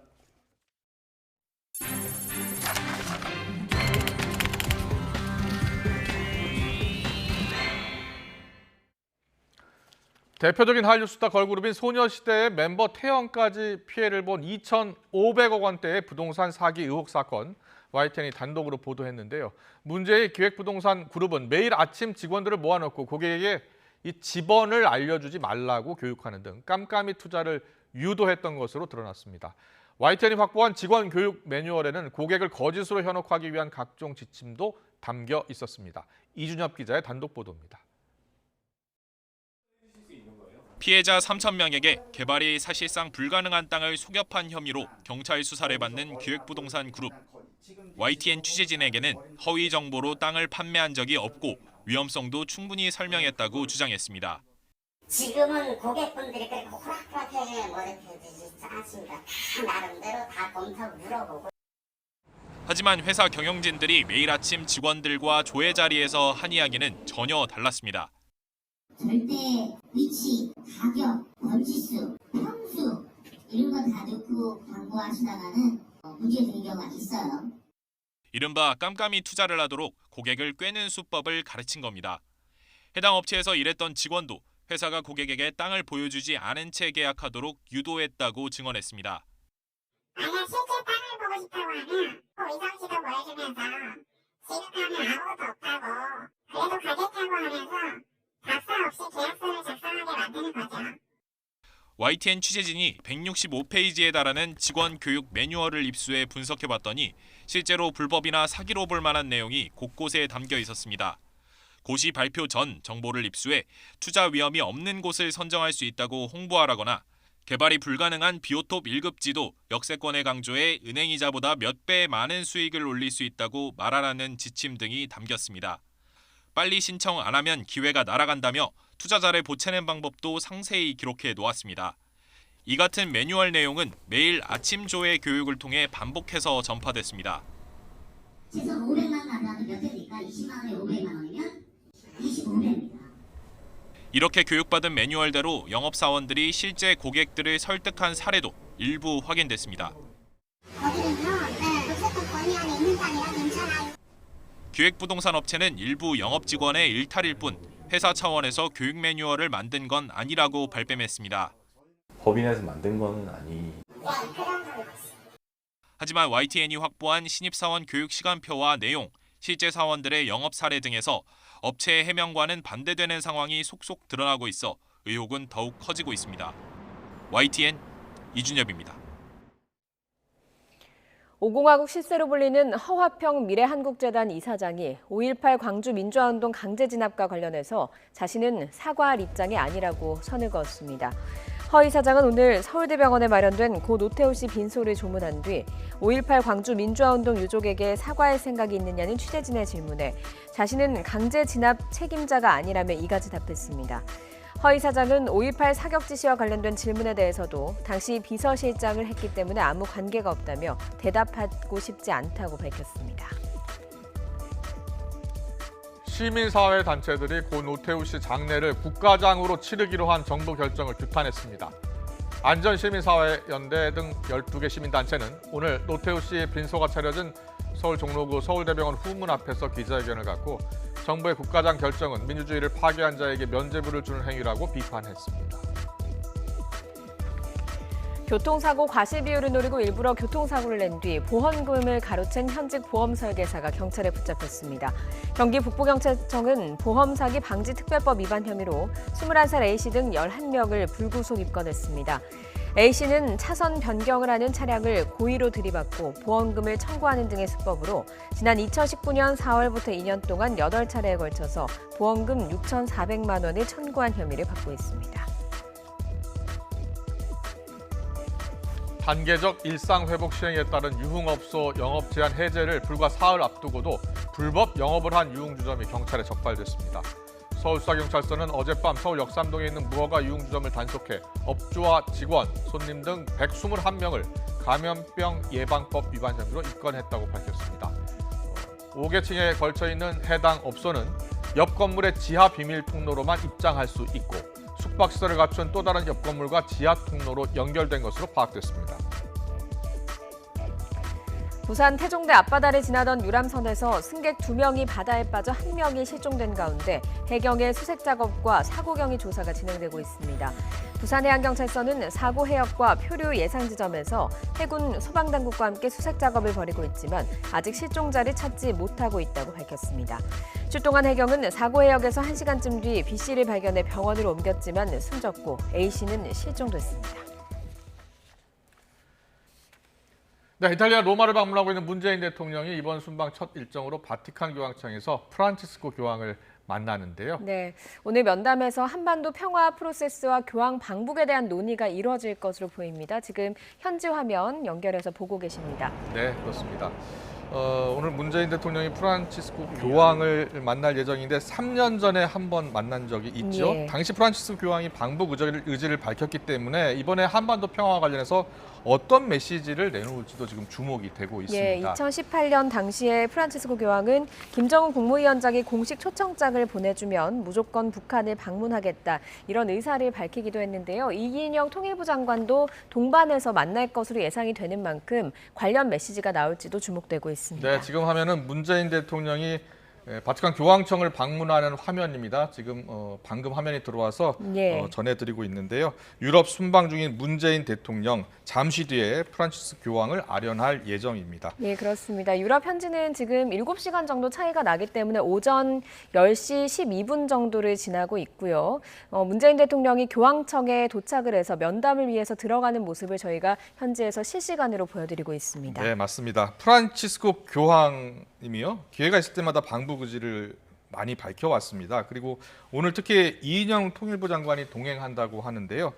다시 한번 방북 요청이 있을지도 최대의 관심입니다. 예, 교황과의 면담을 시작으로 유럽 순방 공식 일정이 문 대통령의 일정이 시작이 되는데요. 7박 9일의 유럽 순방 일정이 시작되게 되는 겁니다. 주요 20개국 정상회의를 비롯해서요. UN 기후변화 당사국 총회, 또 헝가리 국빈 방문 일정 등을 소화할 예정인데 바이든 미국 대통령과 한미 정상회담 그리고 기시다 일본 총리와 한일 정상회담이 열리게 될지도 관심이 쏠리고 있습니다. 네, 그렇습니다. 청와대가 이번에 순방 일정을 발표하면서 교황 면담을 통해서 코로나와 빈곤, 기아 등의 글로벌 현안을 비롯해서 한반도 평화 증진을 위한 지혜를 나누는 계기가 될 것이다. 이렇게 밝혔습니다. 예, 문재인 대통령이 가톨릭 신자인 만큼 프란치스코 교황과 인연이 깊은 상황인데요. 2018년에 또 한 차례 만난 바가 있고요. 2019년에 문재인 대통령이 모친상을 당했을 때 프란치스코 교황이 위로 서신을 보내기도 했습니다. 네, 잠시 뒤에 문재인 대통령이 프란치스코 교황을 만날 예정인데 관련 화면이 들어오는 대로 또 속보로 전해드리겠습니다. 다음 소식입니다. 예상치 못한 이상 한파로 양상추 공급량이 급감하면서 외식 업체들이 타격을 입고 있습니다. 네, 그뿐만이 아닙니다. 글로벌 물류 대란에 감자튀김과 커피 수급도 어려워서 가격이 오를 것이란 이야기가 나오고 있는데요. 이번 주 경제 주요 뉴스 정철진 경제평론가와 이야기 나눠보겠습니다. 어서 오세요. 네, 안녕하십니까. 안녕하세요. 네. 요즘 햄버거에 양상추가 안 들어간다고 하더라고요. 양상추 공급도 수급도 어렵고 가격도 많이 올랐다고요? 그렇습니다. 한때 배추 가격이 너무 올라서 네. 우리가 배추를 금추라고 부르지 않았습니까?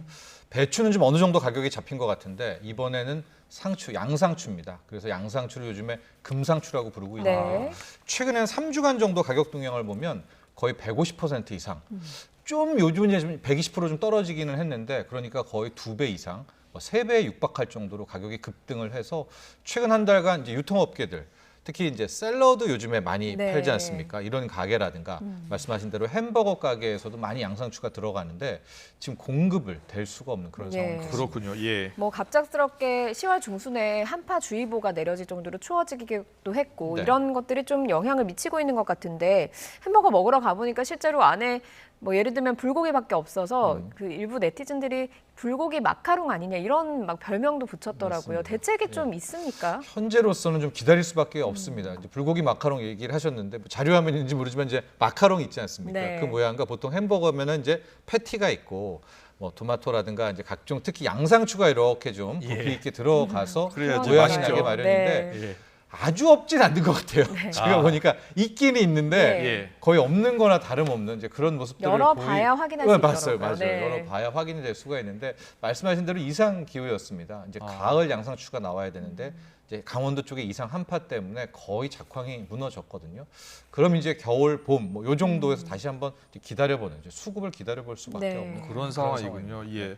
생각해 보니까 양상추 대란 전에는 감자 튀김 또 이 커피 수급 이런 데도 문제가 있었잖아요. 이게 다 어떤 그 물류에서 문제가 생긴 겁니까? 아니면 뭐 기후 변화 때문입니까? 어떻게 봐야 됩니까? 물류, 기후 변화 뭐 복합적인데요. 양상추는 실은 우리나라의 이상 기후로 일어난 문제라고 하면 그 감자튀김은 실은 물류 대란의 여파였습니다. 미국 감자가 못 들어온 거죠. 예. 뭐 지금 미국에서도 그런 소식들 많이 들어보셨을 텐데 공급망이 파괴됐다. 물류 대란이다. 뭐 이런 것들이 지금 복합적으로 작용하고 있어서 맥도날드 같은 경우가 오늘 새벽에 이제 6%의 가격 인상을 발표를 했고요. 6%요. 미국입니다. 미국 가격을 올렸군요. 미국에서. 그리고 지금 미국의 코카콜라, 미국의 스타벅스도 아마 다음 주경으로 가격 인상을 발표할 예정이라고 하는데 여기에 첫 번째는 물류 대란에 공급이 못 잡혀가고 두 번째는 또 이상 기후도 같이 복합이 되는 것이 커피 가격만 좀 보면요. 원두 가격이 뭐 작년 10월부터 올해 10월까지 90% 거의 2배죠. 그런 2배 가까이도 올라가 있기 때문에 스타벅스 같은 대형 체인은 보통 이제 큰 농장이라든가 장기 계약을 맺어서 이때까지 잘 버티고 있었는데 아마도 지금 미국 쪽에서 스타벅스 체인 같은 데서도 커피 가격 인상을 한다는 것은 이미 좀 임계점을 넘어서지 않았는가. 그렇게 되면 이제 슬슬 우리나라도 이 여파가 미칠 수밖에 없겠습니다. 뭐 워낙 요즘 커피도 많이 마시다 보니까 뭐 수요가 늘어나고 물류는 대란이고 이러다 보니까 좀 이상 기후에 작황은 안 좋고 미국에서 가격 인상이 시작됐다면 우리나라도 곧 예상되는 거 아닙니까? 그렇습니다. 곧 올 가능성이 매우 높죠. 그런데 또 코로나 시대에 화랑인 곳도 있더라고요. 골프장이요.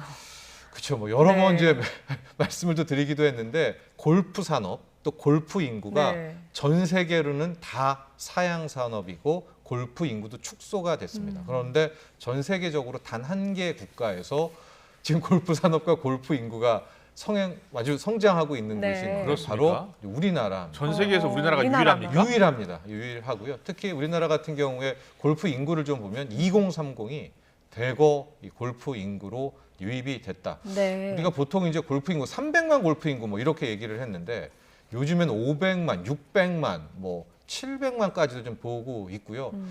저도 좀 요즘에 연습장을 이렇게 가끔 가보면 거의 2030이 훨씬 많다는 걸 느끼고 있습니다. 그래서 아마 이제 코로나19 때문에 계기가 외출을 못했지 않습니까? 그때 이제 이런 야외를 좀 나가려고 2030이 유입됐다라는 뭐 그런 하나의 뭐 추측, 이론. 또 하나는 요즘 이제 2030이 이제 과거 2030과 다른 게 집값이 워낙 급등을 하면서 본인이 아무리 열심히 해도 이제 집 마련하기는 힘들다. 그러면서 좀 일종의 뭐 카푸어라고 하죠. 이제 자동차를 한 대 그냥 사는 걸로 목적을 바꾼다든가 좀 그러면서 굉장히 좀 소비 여력들이 커졌다. 이렇게 볼 수가 있겠죠. 왜냐하면 보통 한번 뭐 우리가 라운딩을 나간다 하면은 뭐 주말 주중 뭐 골프장에 따라 다르겠지만 30만 원 정도 봐야 되거든요.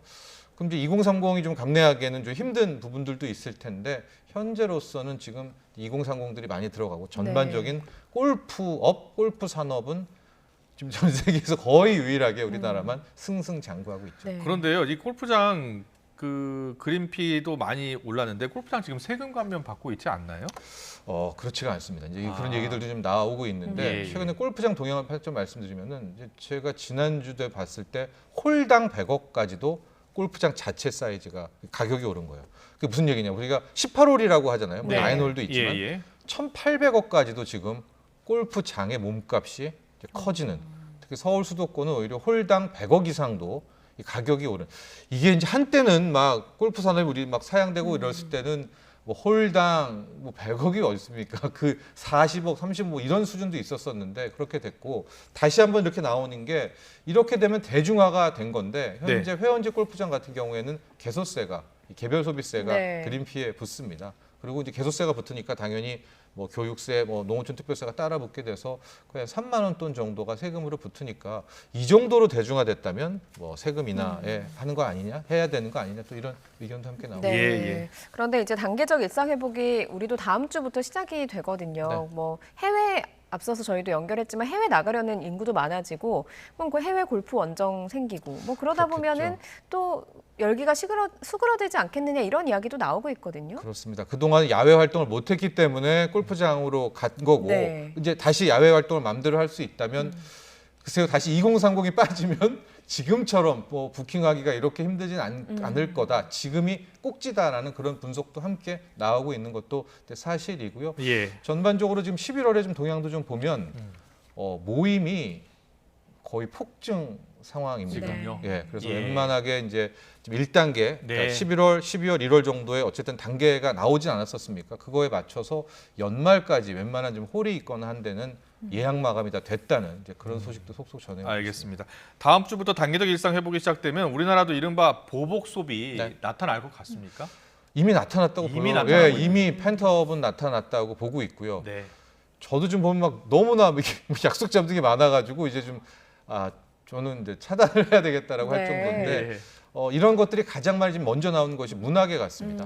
아. 콘서트라든가요, 예. 이런 것들이 공연이라든가요, 다시 활발하게 돌아가고 있어서 요즘 주식시장에서 이 컨텐츠들이 네. 뭐 거의 유일무이하게 급등을 하고 있습니다. 아마 그것들이 선반영된 것이 아닌가 이렇게 보고 있고요. 예. 여러분들 많이 하는 뭐 리오프닝주, 뭐 항공 여행뿐만이 아니라 이런 것들이 주목을 받는데 저는 만약에 투자 쪽으로 접근한다면 인플레이션이 가장 중요한 테마일 것 같습니다. 인플레이션이요. 예, 이게 네. 소비라든가 뭐 일시적으로 컨텐츠라든가 이 저변은 결국 뭐냐?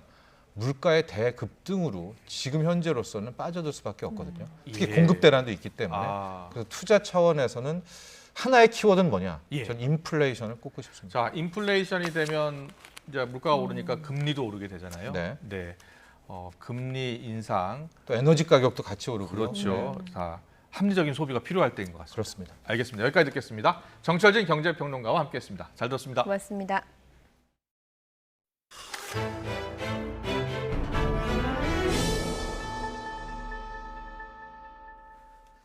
네, 세계 최대 소셜 미디어 회사죠. 페이스북이 회사 이름을 메타로 변경하고 메타버스 시대의 주인공이 되겠다고 선포했습니다. 이번 사명 변경은 페이스북의 이 10대들의 정신 건강에 해를 끼쳤다는 내부 고발자의 폭로로 각계에서 비판을 받는 가운데 나온 것이어서 비판 여론을 희석하기 위한 시도로도 해석이 되고 있습니다. 김진호 기자의 보도입니다. 내부 고발자의 폭로와 뒤이은 정치권과 언론의 비판 공세로 궁지에 몰린 페이스북이 회사 이름을 메타로 바꾸고 대대적인 이미지 변신에 나섰습니다. To reflect who we are and what we hope to build, I am proud to announce that starting today, our company is now Meta. Our mission remains the same. It's still about bringing people together. 저커버그 CEO는 가상 공간에서 펜싱을 하고 여러 개의 다른 디지털 공간을 오가며 멀리 떨어진 친구, 가족과 얘기하는 자신의 디지털 아바타를 시연해 보이며 메타버스를 설명했습니다. 1992년 스노우 크래시라는 디스토피아 소설에서 처음 등장한 메타버스라는 개념은 최근 현실 세계와 융합된 3차원 가상 세계를 뜻하는 것으로 진화했습니다. 페이스북과 인스타그램, 왓츠앱 등 이 회사의 주요 애플리케이션은 그대로 유지되지만 이제는 메타란 이름 아래로 들어가게 됩니다. From now on, we're going to be metaverse first, not Facebook first. That means that over time, you won't need to use Facebook to use our other services. 저커버그 CEO는 메타버스를 적용할 만한 영역으로 비디오 게임과 피트니스, 업무 등을 들었습니다. 다만 메타버스의 창조에는 여러 IT 기업의 작업과 새로운 형태의 관리 체제가 필요하며 금세 오지는 않을 것이라고 덧붙였습니다. 메타버스가 차세대 주요 소셜 플랫폼이며 향후 10여 년에 걸쳐 이를 만들어간다는 것입니다. 하지만 이번 사명 변경은 또 페이스북이 증오 발언과 허위 정보, 극단주의적 사상을 유포하고 10대들의 정신건강에 해를 끼쳤다는 내부 고발자의 폭로로 불거진 비판 여론과 거리를 두려는 시도로도 해석됩니다. YTN 김진호입니다.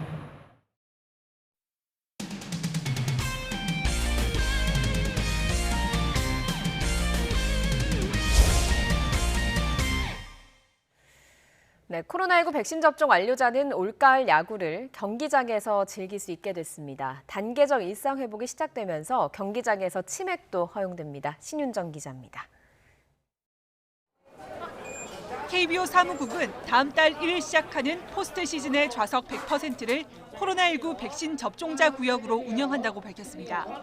방역 당국이 접종 여부와 관계없이는 경기장 정원의 50%를 입장할 수 있도록 했는데 안전한 경기 진행을 위해 모든 좌석을 100% 백신 접종자 구역으로 지정한 겁니다. 이에 따라 전체 좌석에 관중들이 꽉 들어찰 수 있게 됐지만 입장 자격은 제한됩니다. 코로나19 백신 접종을 완료했거나 48시간 이내 유전자 증폭 검사 음성 확인자, 18세 이하 팬이 경기장에 입장할 수 있습니다. 불가피한 사유로 접종하지 못한 경우 의사의 소견서를 야구장 입구에서 내면 됩니다. 방역당국의 단계적 일상회복 정책에 따라서 더 많은 관중분들이 포스트 시즌을 즐기고 더 안전하게 야구장에서 포스트 시즌을 즐길 수 있도록 코로나19 유행 이후 야구장에서 사라졌던 치맥도 2년 만에 가능해집니다. 다만 실외 야구장에서만 허용하고 실내 야구장인 서울 고척 스카이돔은 취식이 허용되지 않습니다. 올해 프로야구 챔피언을 가리는 포스트 시즌은 정규리그 4, 5위가 맞붙는 와일드카드 결정전을 시작으로 다음 달 중하순까지 이어집니다. KBO는 추위를 고려해 한국 시리즈 전 경기를 고척돔에서 개최하기로 했습니다. 치맥과 함께하는 가을 야구 직관이 코앞으로 다가오면서 야구 팬들의 기대감도 커지고 있습니다. YTN 신윤정입니다. 종일 쾌청한 가을 하늘이 함께한 오늘과 달리 내일은 오후부터 점차 하늘빛이 흐려지겠습니다. 또 경기 북서부와 충남 북부 서해안에는 오후부터 밤 사이, 제주 산간에는 오후 한때 5mm 미만의 비가 조금 지나겠습니다. 내일은 전국이 대체로 구름 많은 가운데 대기질은 깨끗하겠습니다. 전국의 미세먼지 농도가 좋음 수준을 보이겠습니다. 다만 내일 오전까지 내륙 곳곳에 짙은 안개가 끼는 곳이 있겠고 동해안에는 너울성 파도가 높게 일겠습니다. 내일 아침 기온 오늘과 비슷하거나 조금 높겠습니다. 내일 서울 아침 기온 11도, 광주는 10도가 예상되고요. 낮 기온은 오늘보다 1에서 2도가량 낮겠습니다. 내일 낮 기온 서울과 대전 19도, 부산은 20도가 예상됩니다. 휴일에는 남부지방은 맑겠지만 중부지방은 흐린 날씨가 이어지겠고요. 수도권과 강원 영서에는 저녁부터 밤 사이 비가 내릴 전망입니다. 지금까지 날씨 정보였습니다. 이어서 저녁 종합 뉴스 이브닝 뉴스가 방송됩니다. 시청해주신 여러분 고맙습니다.